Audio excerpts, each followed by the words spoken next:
తక్కువ కాస్ట్లో వస్తుందని చెప్పానని మీరు ఇట్లా మోసపోతుండ్రేమోనండి. ఇవి ఒక కాడ ఊడిపోయిందంటే స్టిచ్చింగ్ చేసే వాళ్ళకి ఇప్పుడు నాకు చేయొచ్చింది కాబట్టి నేను అటు ఇటు అడ్జస్ట్ చేసి కుట్టగలిగిన. కుట్టరాని వాళ్ళ దగ్గరికి తీసుకెళ్తే మాత్రం ఒక కాడ కట్ చేసిరంటే మొత్తం అయితే అసలుకే ఏసరు వస్తుందండి. ఇట్లాంటి పొరపాట్లు చేసుకోకండి. చాలా అంటే చాలా ఇబ్బంది పడ్డానండి బ్లౌజ్ కోసం అయితే. 5 బ్లౌజ్ పీసులు తీసుకొచ్చుకుంది అమ్మ. 5 ఇదైతే చాలా తిప్పలు పెట్టింది. ఇంకొక బ్లౌజ్ ఉంది, ఆ బ్లౌజ్ ఎట్లా తిప్పలు పెడుతుందో చూస్తా.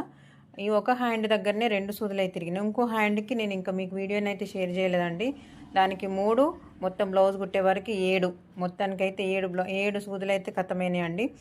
సూదులు ఇరిగితే నేను ఇంకో ప్యాకెట్ తెచ్చుకొని నేను కస్టమర్ని ఇబ్బంది పెట్టకుండా ఇవ్వాలన్న ఉద్దేశం కొద్దీ స్టిచ్చింగ్ చేస్తున్నానండి. కాకపోతే మిషన్ గజం అనేది కదిలింది అనుకోండి, నాకు అంత గజం కదిలితే రిపేర్ చేసుకునే అంత టాలెంట్ లేదు.